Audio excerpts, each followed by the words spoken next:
刚刚拿到毕业证，爸妈就迫不及待跟我说，他们托人帮我找了份工作，虽然是个小公司，但胜在稳定，从不加班，还有5险2金。我正打算签下劳动合同时，舅舅却突然从门口冲了进来，几个保安累得气喘吁吁，都没能拦住他的横冲直撞。他从我手里一把夺过合同，扫了几眼后，脸上就带上了狰狞的不满。谁给他找的工作？姐，他都多大了，你还这么惯着他？你要是还把我当亲兄弟，就不准帮他！我瞪大眼睛怒视着他，心中一片愤怒。爸妈给我找的工作，关他什么事？正想反唇相讥时，我却瞥见了妈妈迟疑的神色，爸爸也欲言又止地偷看妈妈。妈，我可是你亲女儿，我以后会养你的，每个月的工资我都会上交1半，不，2/3，你不要听舅舅的。上交？你可别吹牛了，这么多年你爸你妈的医药费不全都是我掏的，你拿什么还？老子有的钱你一辈子都挣不到，我说不让你在这公司上班，你就不能上。年纪小小，连点苦都不愿意吃，你以后还能干什么？其实他说的没错，我爸我妈以前生病的医药费真是他给掏的。他年轻时候出去打拼，赶上了风口，一跃成为大老板，衣锦还乡后被亲戚们捧上了天。我爸妈也讨好着他，从小就教育我要为舅舅的命是从，连带着要一起讨好舅舅的女儿照。可舅舅却一直很厌恶我，见到我动辄就是辱骂，只要我爸妈一对我好，他发现就会立马发疯。久而久之，爸妈习惯了无视我，他们甚至开始将舅舅的女儿当作自己的孩子般疼爱。我活得像个透明人。难得在毕业后，爸妈想起了我，托人给我找了份福利不错的工作，希望我不必为生计奔波。没想到舅舅就连这也不肯同意。我求助地看向爸爸，他虽然一向软弱，但总归我是他的亲女儿。爸爸悄悄冲我点了点头，拉过妈妈到一旁窃窃私语起来。妈妈逐渐坚定了目光。程晓，工作毕竟是孩子一辈子的大事，我不能听你的。姐就这么一个孩子，总不能看他四处找工作碰壁吧？舅舅阴沉下脸，显然是被妈妈难得一见的反抗气到了。他不再说话，只拿出手机发着什么消息。爸妈见他不再反对，松了口气，连忙叫 HR 赶快复印一份新的合同来。快，小玉，赶紧把合同签了，你工作稳定了，爸妈就放心了。我心下感动，爸妈虽然是有点拎不清，但他们终究还是向着我的。眼看着 HR 拿着新合同回来了，门口却突然又跑进来一个年轻的女孩，她挡在我和 HR 中间，一脸被背叛的表情，看着爸妈。姑姑、姑父，你们口口声声把我当亲生女儿，现在还背着我给江宇找工作，果然还是亲生女儿更重要啊！我早就知道你们说的都是为了哄我开心。你们明知道我在家里待了很久，还要给江爵找工作，就是为了让他压我一头。他撕心裂肺地喊完，又转头恶狠狠看向我。你怎么这么恶心？上学的时候就仗着自己成绩好和同学们孤立我，现在还打算让别人瞧不起我。我被赵岩颠倒黑白的话气到无语。上学的时候明明是他自己一副大小姐做派，才让同学们不愿意和他玩，就因为我成绩好，他就认定是我带头孤立他。而如今他当家里蹲是因为自己不愿意找工作，当初还跟我炫耀舅舅会养他一辈子，怎么现在又成了我要压他一头？他分明就是见不得我好。可爸妈已经心疼地凑上去安慰他，妈妈还止不住用埋怨的眼神看我，显然是觉得他说的没错。舅舅也从我身边走过去安慰赵岩。宝贝，你放心，爸爸绝对不会让你被别人说闲话的，你就是我们赵家的小公主，谁也越不过你去。他们亲密地围在赵岩身边，像极了相亲相爱的一家人，只有我身在局外。等赵岩终于破涕为笑时，妈妈回头冷淡地看着我。行了，江武，既然你舅舅都这么说了，这工作你也别干了。你都这么大了，我和你爸也不能养你一辈子，你该自力更生了。你今后也别回家了，我们养你到读完大学已经不错了。我不可置信地听着妈妈绝情的话，转头看向爸爸，可他避开了我的目光。他们簇拥着赵岩一起上了车，从我面前头也不回地离开。我大脑一片空白，旁边的 HR 和保安似乎都在用同情的眼神看我。我涨红着脸逃离了那里。我浑浑噩噩走到公园，坐在长椅上痛哭出声。从小我百般听话，见过我的人没有不说我是生来报恩的。我只想让爸妈把放在赵岩身上的目光分给我一些，可他们却说我该认清自己，不该老是去和赵岩攀。我知道家里的难处，每个假期和闲暇时间我都拼命打工，把钱全交给了他们，只希望他们不用再看舅舅脸色生活。我以为他们对我的不在意只是为了给舅舅看的，怎么如今看来他们竟真将赵岩当做了女儿。痛哭一场发泄后，我擦干眼泪，决定回家去看看。以往也是这样，只要舅舅消了气，妈妈就会恢复正常。我站在家门口，敲了足足半个小时的门，却还是没人开。门里明明有动静，我贴在门上仔细去听。姑姑，我爸给我买了一只小狗，我想把江屋那屋改成狗窝。行啊，妍妍，明天就让你姑父把屋里东西都收拾扔掉，反正他也不回来了。我的心缓缓沉了下去，身体僵在了原地。原来妈妈竟然是认真的，她真的不愿意要我了。我用力眨掉眼里的泪，转头就走。自力更生有什么难的？有手有脚，我不信养不活自己。正值暑假，招工的厂子不少，我找了包吃包住的厂子干活，工资虽然不高，起码能有个落脚的地方。工厂里带我的姐姐知道我是985毕业生，还吃了一，但她贴心的没问我为何来厂子打工，毕竟每个人都有些自己的难处。她只是笑着问我愿不愿意下班后去给她女儿补课，1个小时给我100的补课费。我知道这是她的善意，感激的答应了下来。我正为陌生人的善意而感动，没想到家人的恶意来得如此之快。我刚干不到1个星期，这天来上班时就看到了在工厂门口大闹的一群人，他们举着黑心工厂生产有毒食品的横幅在门口大吵大闹，我被惊到，呆滞地站在原地。有人眼珠一转，强行拉过我，把手机对到我的脸上。这就是那个黑心工厂的员工。家人们，我们来问问他工厂内幕，你们工厂是不是用的黑心原料？给我兄弟都吃进医院了。他们推搡着我，逼着我在镜头面前承认工厂黑心。见我不说话，他们的行为就更加恶劣起来，将我重重推在地上。我的手心甚至都划出了血。工厂经理拉起了我，将我护在身后，他大声质问着这些混混是谁派来的。在他们的嬉皮笑脸中，一个男人走了过来，是我的舅舅。他轻蔑地瞟了我一，示意经理走到一边说话。我僵在原地，看着他和经理商量完，得意地离开。而经理疲惫地冲我走过来。小江啊，你活干得不错，但我知道经理，他是冲我来的。我知道你无辜，但厂子经不起这样的折腾。抱歉小江，你领完这几天的工资就走吧。我点着头，讷讷应下，心生绝望。为何他们还不肯放过我？难道非要让我去死才行吗？我领完工资，刚要离开工厂，就被人叫住了，是带我的姐姐。她跑过来，往我手里塞了什么东西。我低头一看，是几百块钱。别拒绝啊，小江，这是你给我女儿补课的奖励费。她最近确实有进步了不少。我眼中含泪，就这么几天能看出什么进步？只不过是照顾我自尊的借口。我哽咽的开不了口，攥紧钱，深深朝他鞠了一躬。舅舅对我执着的恨意不知从何而来。接下来的日子，我到处碰壁。有的公司明明前一天还和我确定合同，结果第2天就变了卦，说他们不招人了。还有的公司已经将我招进去了，可在舅舅找人闹了几次后，就将我辞退了。我精神几乎要崩溃了。在他又一次得意洋洋地看着我被辞退后，冲到他面前质问他到底要干什么。我要干什么？我要你在这座城市彻底无法立足。妍妍看见你一次就难过一次，我不会让任何人伤害我的女儿。你明天来民政局和你爸妈断绝关系，并且保证不再出现在这座城市，我就放过你。他竟然打的是这个主意。我艰难地开口，不可能，我爸妈是不会听你的，和我断绝关系的。这么自信，你明天到场就行。我辗转反侧了一整晚，最后顶着2个黑眼圈出现在民政局门口。我心中安慰自己，虽然爸妈是偏向舅舅，但总归是不会和我断绝关系的，哪怕只是指望我养老呢。我一脸不安地走进大厅，却在里面真的看见了我的爸妈。爸妈，你们……听见我不可置信的声音，爸妈的表情纷纷僵硬。什么爸妈？从今天起你就没有爸妈了。舅舅拿出断绝关系的协议书，用眼神示意爸妈去签署。妈妈抖着手拿起笔，半晌都没签下去。程笑啊，她毕竟是你亲外甥女，是我10月怀胎生下来的，我实在……姐，你知道妍妍现在心理压力有多大吗？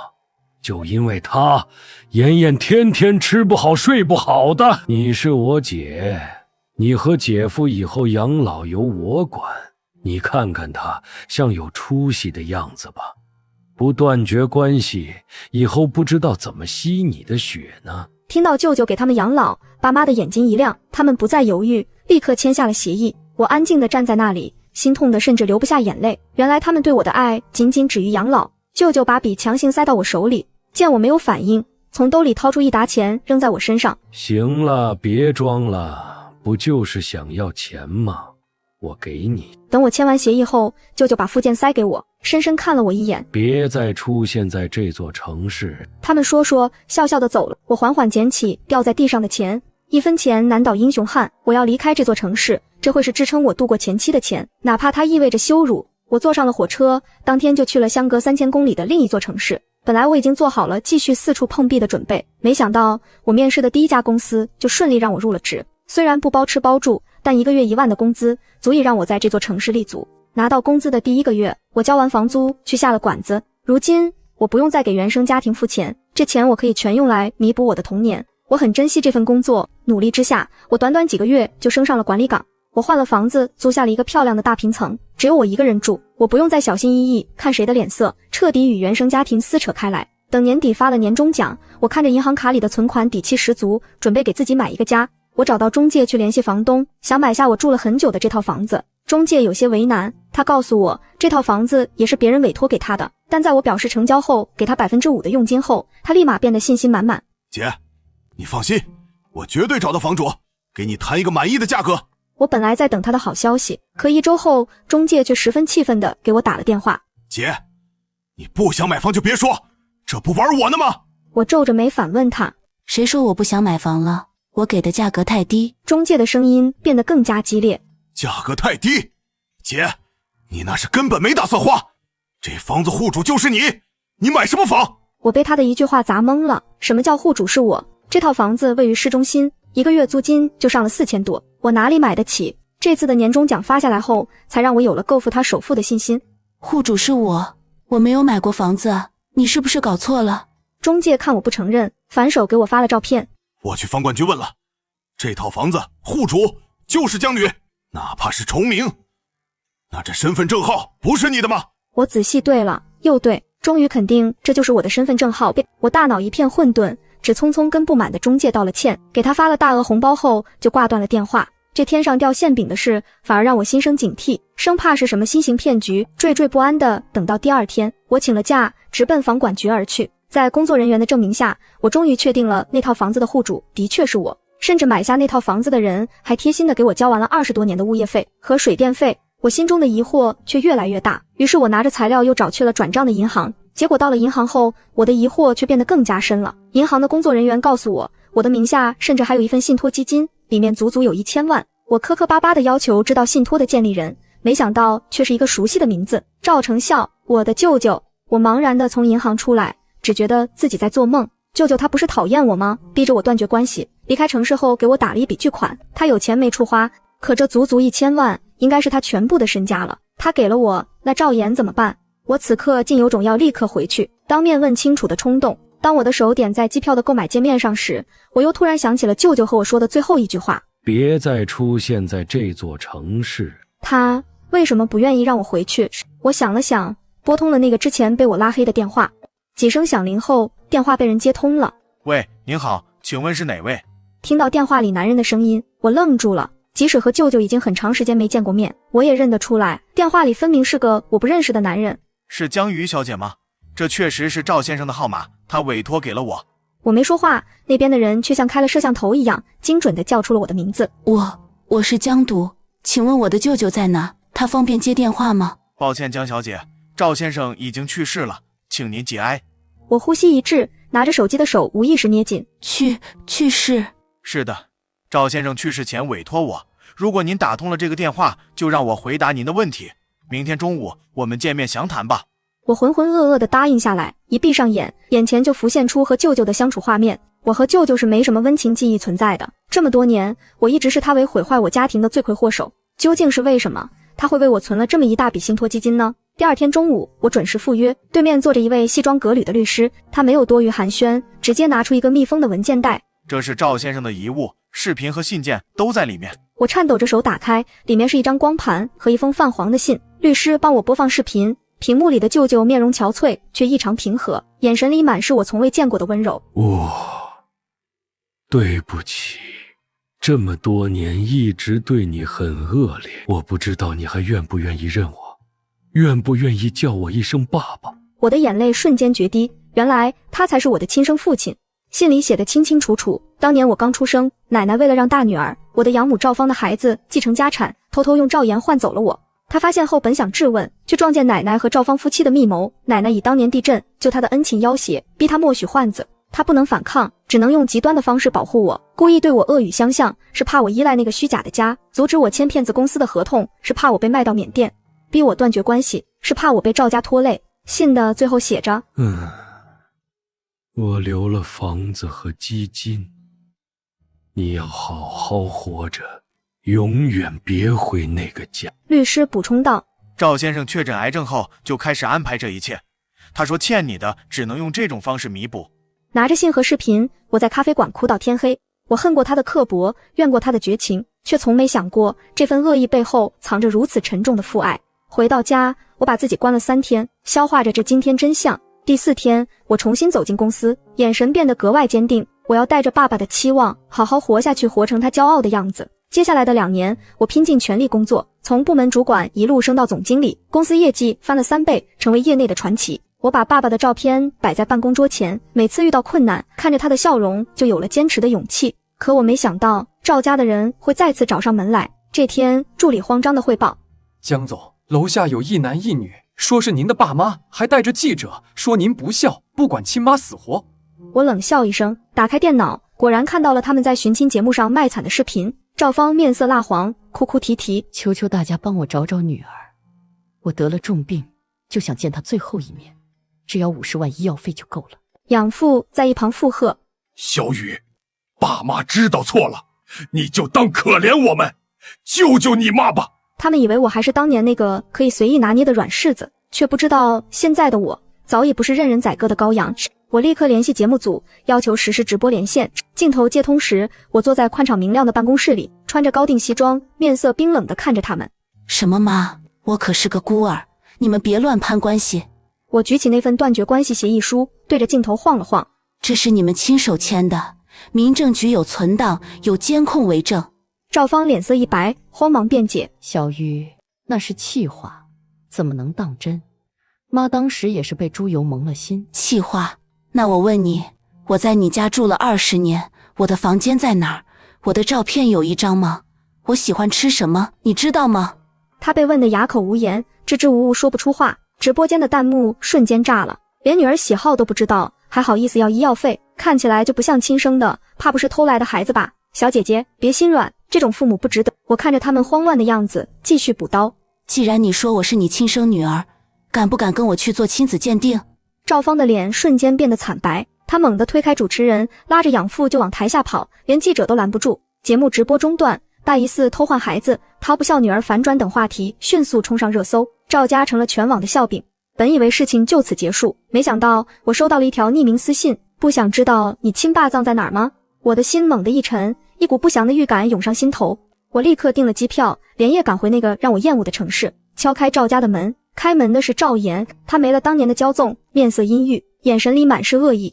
哟，江宇，你终于回来了，是来找你爸的骨灰吗？我攥紧拳头，冷冷问道：我爸在哪？你们把他葬在哪儿了？赵岩突然大笑起来，吹了声口哨，一只瘦骨嶙峋的大黑狗跑了出来，流着口水盯着我。喏，就在那儿呢。你爸的骨灰，这狗吃的可香了。没想到吧，他一辈子疼你，最后却成了狗的口粮。我眼前一黑，气血翻涌，恨不得立刻撕碎他的嘴脸。我强忍着怒意，冲身后挥了挥手，提前联系好的保镖立刻冲了进来，将赵岩和闻声赶来的赵芳摁在地上。把狗处理了，把他们给我按住，我要让他们给我爸磕头道歉。赵岩还在疯狂叫嚣：江局，你敢动我？我爸的遗产本来就该是我的，你凭什么抢走？凭什么？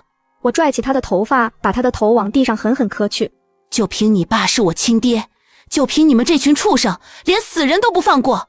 鲜血从他额头流出，他终于怕了，哭着求饶：我错了，我错了，是我妈让我这么说的，骨灰没喂狗，真的没喂狗。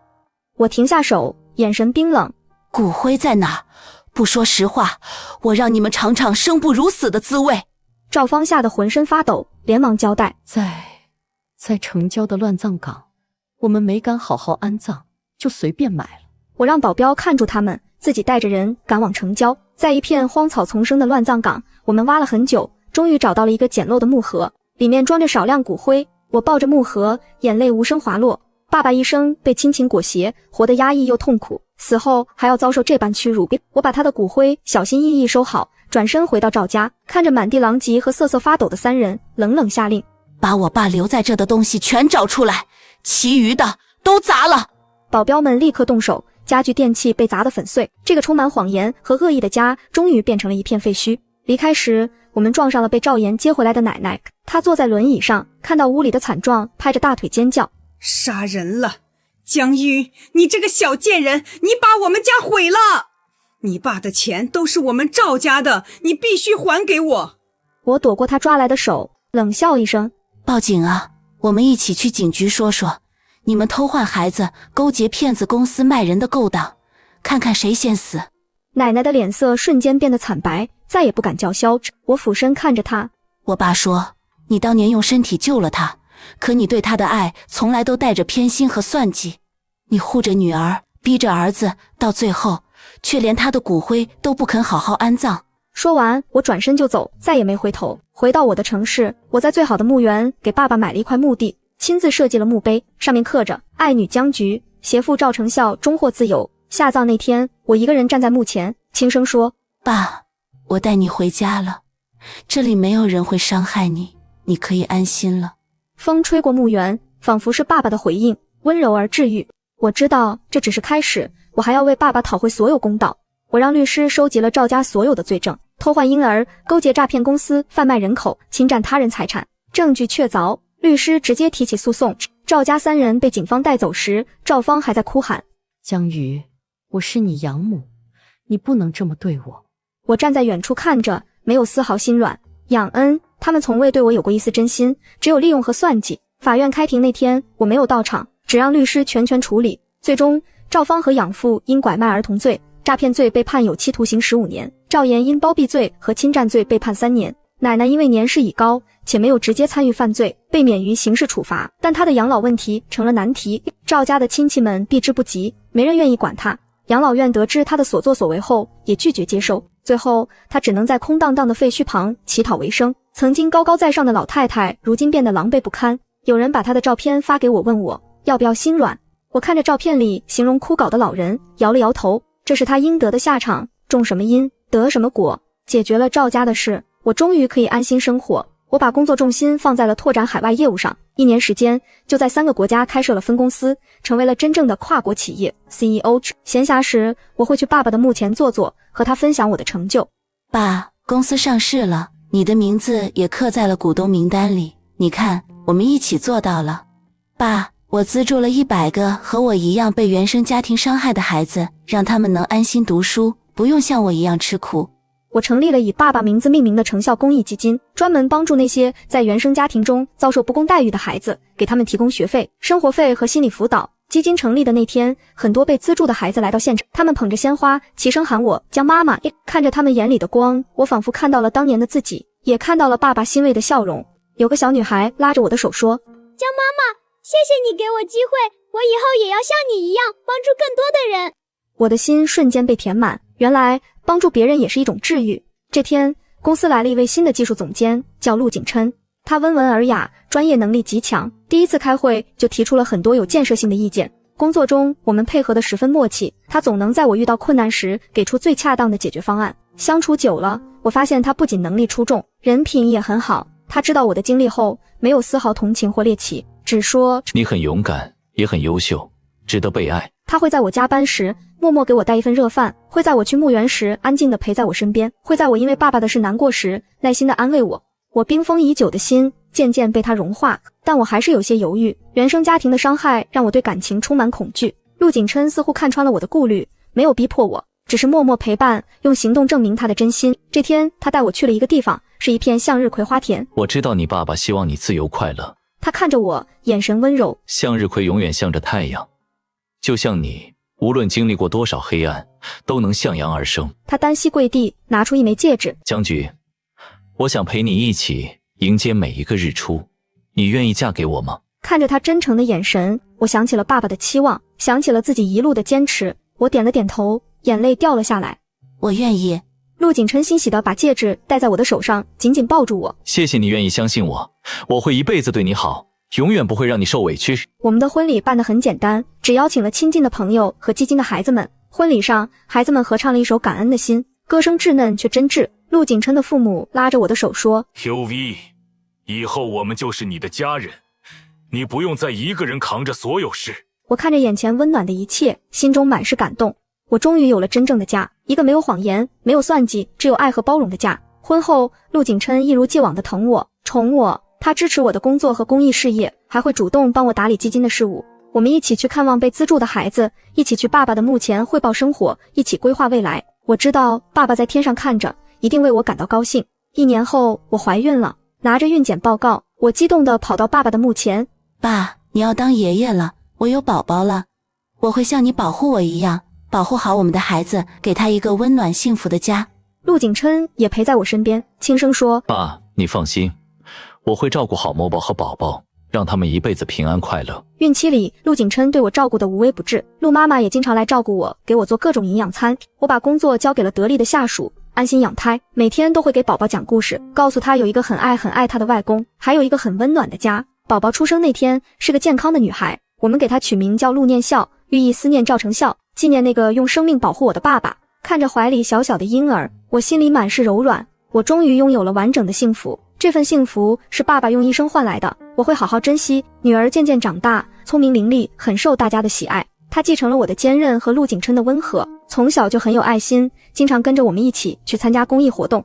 有一次，我们带她去爸爸的墓前，她指着墓碑上的照片问：“妈妈，这是外公吗？他是什么样子的人？”我抱着她温柔地说：“外公是一个很勇敢、很爱妈妈的人，他用自己的方式保护了妈妈，让妈妈能有机会遇到爸爸，生下你。我们要永远记得外公，像他一样，做一个善良、勇敢、有担当的人。”女儿似懂非懂地点点头，在墓碑前献上了一束鲜花。外公，我会好好学习，以后也要帮助很多人。看着女儿天真的笑脸，我心里满是欣慰。爸爸的精神终于在下一代身上得到了传承，我的公司也发展得越来越好，成为了行业的领军企业。我也成为了业内知名的女企业家，很多媒体都来采访我，想知道我是如何从一个被赶出家门的弃女逆袭成为跨国公司 CEO 的。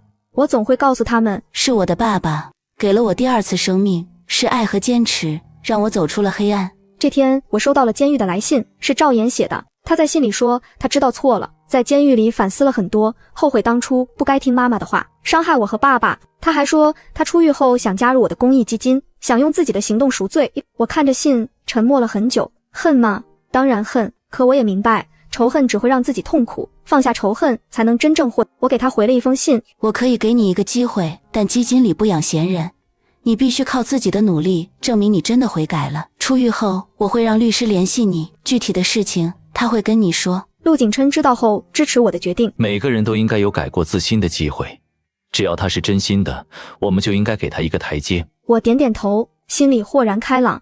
我不是圣母，只是不想让仇恨占据我的生活，给他一个机会，也是给我自己一个彻底放下过去的机会。不久后，赵岩出狱了，他比以前瘦了很多，眼神里没有了当年的骄纵，多了几分沉稳和愧疚。他按照我说的，从基金的基层志愿者做起，不怕苦不怕累，认真对待每一份工作。赵岩在基金里表现得很出色，他经常去看望被资助的孩子，给他们讲故事，辅导功课，还主动承担了很多繁琐的工作。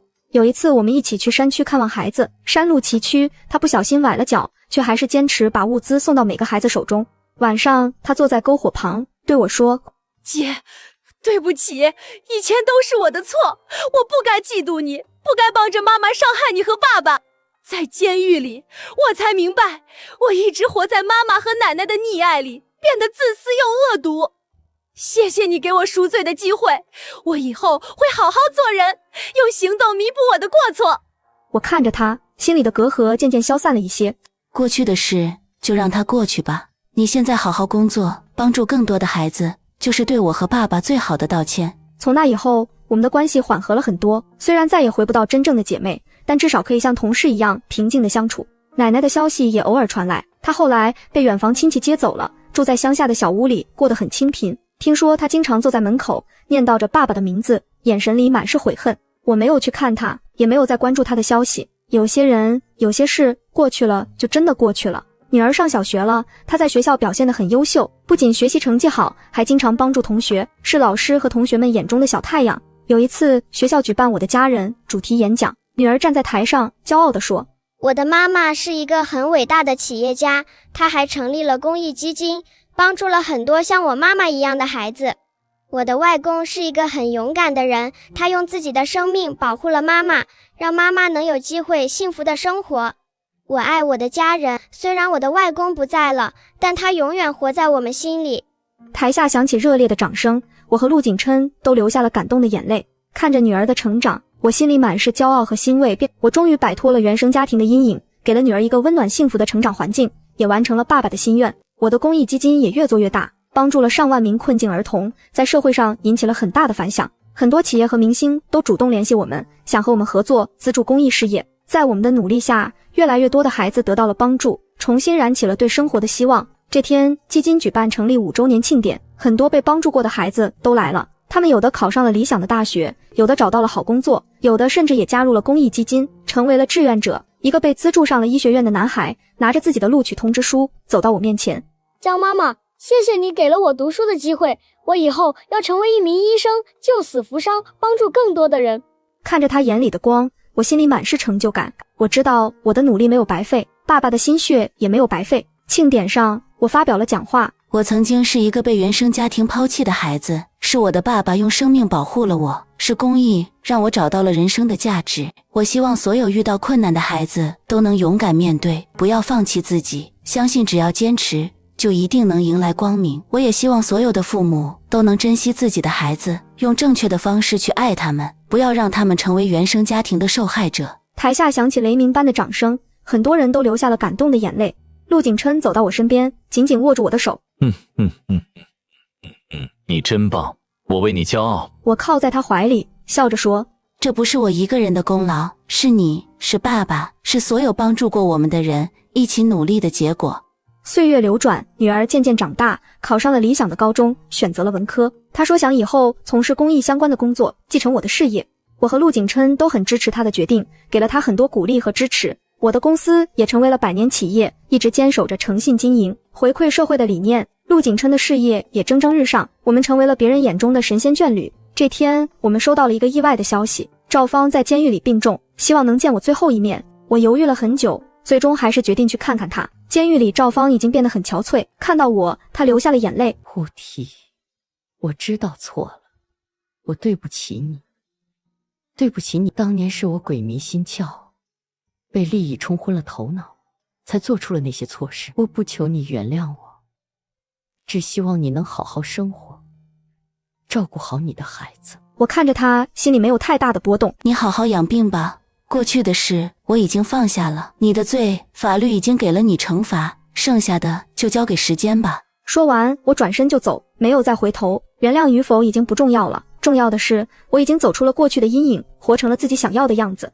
赵芳去世后，养父也因为在监狱里表现良好，获得了减刑，提前出狱了。他没有来找我，而是去了乡下找了一份种地的工作，过起了隐居的生活。偶尔会从赵岩那里听到他的消息，说他每天都在忏悔，还会给基金捐一些钱，帮助那些困境儿童。我没有再联系他，也没有再关注他的生活。每个人都要为自己的行为负责，他的忏悔是他自己的事，与我无关。我和陆景琛的感情越来越深厚，我们一起经历了风雨，一起收获了幸福，早已成为了彼此生命中最重要的人。我们经常会带着女儿去旅行，去看遍世界的美好，去感受不同的文化。在旅行中，我们会去当地的公益机构捐赠物资和资金，帮助那些需要帮助的。女儿也越来越懂事，她会主动和当地的孩子交流，给他们分享自己的故事和礼物。看着女儿善良开朗的样子，我心里满是欣慰。我终于给了女儿一个充满爱和温暖的成长环境。她没有像我一样遭受原生家庭的伤害，而是成为了一个阳光、自信、有爱心的女孩。我的父母、养父、养母和奶奶都已经不在了，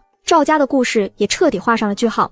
我不再是那个被原生家庭伤害的小女孩，而是一个拥有幸福家庭、成功事业和有意义人生的女人。我经常会去爸爸的墓前和他分享我们的生活。爸，女儿考上大学了，她很优秀，和你一样勇敢。爸，基金帮助了更多的孩子，你的名字已经成为了善良和勇敢的象征。爸，我和景琛很好，我们会一直幸福下去，带着你的爱好好生活。风吹过墓园，仿佛是爸爸的回应，温柔而祥和。我知道爸爸一直都在，他在天上看着我们，守护着我们。这天，我收到了一封特殊的来信，是当年在工厂带我的那个姐姐写的。他在信里说，他的女儿也考上了大学，成为了一名老师，还加入了我们的公益基金，成为了一名志愿者。他还说，当年的几百块钱改变了我的命运，也改变了他女儿的命运。看着信，我眼眶湿润了。善良真的可以传递，爱心真的可以生根发芽。我给他回了一封信，感谢他当年的善意，也邀请他和他的女儿来参加我们的公益活动。女儿大学毕业后，正式加入了我们的公益基金，成为了我的得力助手。她很有想法和能力，创新了很多公益项目，让基金的影响力越来越大。在她的努力下，我们的公益基金帮助了更多的困境儿童，让他们有机会通过知识改变自己的命运。我和陆景琛也渐渐退居二线，把公司和基金的事情交给了女儿和得力的下属打理，自己则安享晚年。我们每天的生活很简单，种种花，养养草，偶尔去旅旅游，日子过得悠闲而幸福。有一次，我们一家去海边度假，看着女儿和陆景琛在沙滩上玩耍，我突然想起了当年被赶出家门的场景。那时的我一无所有，满心绝望，从未想过自己会有今天的幸福生活。我看着身边的爱人，看着远处的女儿，心里满是感慨。人生就像一场旅程，难免会遇到风雨和坎坷，但只要不放弃，勇敢前行，就一定能看到彩虹。我很庆幸，我没有被原生家庭的伤害打倒，而是靠着自己的努力和爸爸的爱，走出了黑暗，迎来了光明。女儿结婚了，嫁给了一个和她一样热爱公益的男孩，他们一起经营着公益基金，把公益事业做事。婚礼上，女儿发表了致辞。我要感谢我的爸爸妈妈，是他们让我知道什么是爱，什么是责任，什么是幸福。他们用自己的经历告诉我，即使遭遇过黑暗，也不能放弃对光明的追求。我要感谢我的外公，是他用生命保护了我的妈妈，才有了我们今天的幸福生活。我会和我的丈夫一起把公益事业一直做下去，帮助更多的人，不辜负爸爸妈妈和外公的期望。看着女儿幸福的样子，我和陆景琛都流下了感动的眼泪。我们的努力没有白费，我们不仅改变了自己的命运，还培养了一个优秀的女儿，让爱心和善良得到了传承。婚后，女儿和女婿生了一个可爱的儿子，我们升级当了外公外婆，一家四世同堂，其乐融融。看着孙辈健康快乐的成长，我心里满是圆满。我经常会带着孙辈去爸爸的墓前，给他们讲爸爸的故事，讲我们的故事，让他们知道善良和勇敢是可以传承的。我的身体越来越差，经常生病，陆景琛每天都细心照顾我，不离不弃。女儿和女婿也经常来看我，给我带来很多好吃的，陪我聊天。孙辈们也经常围着我给我唱歌，讲故事，逗我开心。我知道我剩下的时间不多了，但我没有遗憾。我这辈子经历过黑暗，也见过光明，被人伤害过，也被人爱过，遭受过背叛，也收获了忠诚。我靠自己的努力摆脱了原生家庭的泥沼，活出了自己的精彩，还帮助了很多和我有类似经历的人。我没有白活。这天，我把女儿和女婿叫到身边，给他们交代后事。我走后不要大操大办，把我的骨灰和你外公葬在一起，我想陪着他。公司和公益基金，你们要好好打理，不要忘了初心，要一直帮助那些需要帮助的人。你们要好好生活，互相扶持，珍惜眼前的幸福。女儿和女婿哭着点头，答应了我的所有要求。陆景琛握着我的手，眼泪掉了下来。我会陪着你，不管你去哪里，我都陪着你。我笑着说，景琛，谢谢你陪我走过这么多年，这辈子能遇到你是我最大的幸运。我缓缓闭上眼睛，脑海里浮现出和陆景琛在一起的点点滴滴。第一次在公司相遇，他温文尔雅的样子，他向我求婚时真诚的眼神，我们结婚时他郑重的承诺，我们一起迎接女儿出生时他激动的表情，我们一起做公益时他疲惫却满足的笑容，我们一起陪伴女儿成长时他温柔的模样。这些画面像电影一样在我的脑海里一一闪过，我嘴角露出了微笑。我知道我这一世没有白活。几天后，我安详地离开了这个世界。我的葬礼办得很简单，只有家人和亲近的朋友参加，很多被我们帮助过的人都来送我最后一程。他们哭着说，江女士，谢谢你，是你改变了我的人生，让我重新看到了希望。女儿在葬礼上发表了讲话，我的妈妈是一个善良、勇敢、有担当的人，她的一生都在努力拼搏，都在帮助别人。她教会了我什么是爱，什么是责任，什么是幸福。她用自己的经历告诉我们，即使遭遇过原生家庭的伤害，也不能放弃对生活的希望。我会继承她的遗志，继续做公益，帮助更多的人，让她的精神永远传承下去。我被葬在了爸爸的身边，墓碑上刻着我们的名字，还有一行字，以爱为义，挣脱枷锁，向阳而生，温暖人间。陆景琛每天都会来看我，坐在幕前跟我聊天，回忆我们一起走过的日子。他说我很想你，每天都在想你。孩子们都很懂事，公司和公益基金也做得很好，你放心吧。几年后，陆景琛的身体也越来越差，他拒绝了女儿和女婿送他去养老院的提议，坚持住在我们曾经的家里。家里的每一个角落都留着我们的回忆，墙上挂着我们的婚纱照，书架上摆着我们一起读过的书，院子里的花依旧开得鲜艳。陆景琛走了，他走得很安详，和我一样，带着对这个世界的善意离开了。女儿和女婿按照他的遗愿，把他的骨灰也葬在了我们的身边，和我们永远在一起。墓园里的鲜花和小树长得越来越茂盛，就像我们的爱情和精神永远不会凋零。很多年后，我们的故事依旧在流传，我们的公司成为了100年企业，一直坚守着诚信经营、回馈社会的理念。我们的公益基金也成为了全球最大的儿童公益组织之一，帮助了无数的困境儿童，让他们有机会通过知识改变自己的命运。我们的子孙后代都继承了我们的善良和爱心，积极参与公益事业，用自己的行动传递着我们的精神。有人说，我们的爱情是一段传奇，跨越了苦难，历经了风雨，最终收获了幸。也有人说，我们的人生是一段佳话，用自己的努力和善良改变了自己的命运，也改变了无数人的命运。女儿成为了公益基金的理事长，她经常带着孙辈们来墓园看望我们，给他们讲我和爸爸和陆景琛的故事。孙辈们认真地听着，眼里满是崇拜和向往。他们说，以后也要像我们一样，做一个善良、勇敢、有担当的人，用自己的力量去帮助别人，让这个世界变得更美好。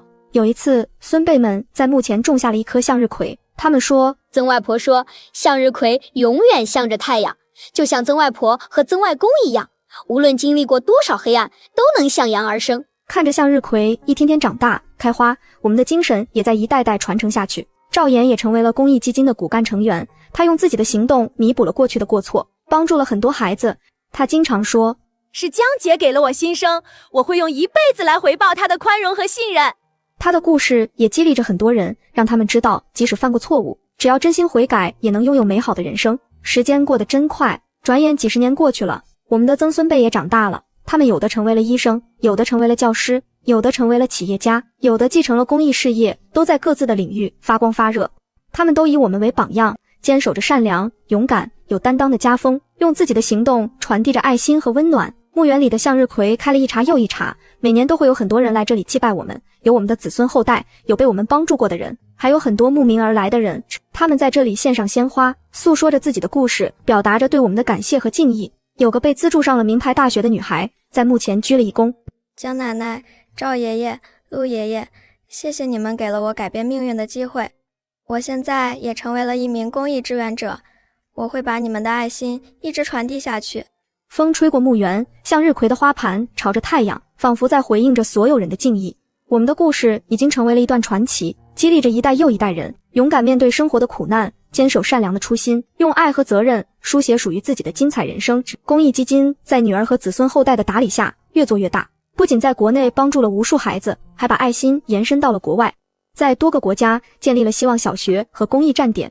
我们的故事被拍成了电影和纪录片，在全球范围内播出，感动了无数人。很多遭受过原生家庭伤害的人都从我们的故事中汲取了力量，勇敢地走出了阴影，活出了自己的精。有人说，江举的一生是逆袭的一生，是治愈的一生，是充满爱的一生。也有人说，赵成孝的父爱是沉默的，是伟大的，是跨越生死的。而我知道，我们的一生只是想告诉所有人，原生家庭不能决定你的一生，真正能决定你命运的是你自己的选择和努力。即使遭遇过背叛和伤害，也不要放弃对爱和光明的追求。善良和勇敢是可以传承的，爱心和温暖是可以传递的。只要每个人都献出一点爱，这个世界就会变得更加美好。又是一年向日葵开花的季节，我们的曾孙辈带着他们的孩子来墓园看望我们。小孩子们围着向日葵花田追逐嬉戏，笑声清脆。曾孙辈们坐在墓前，给孩子们讲我们的故事。曾外婆小时候被亲生父母抛弃，被养父母虐待，但她没有放弃，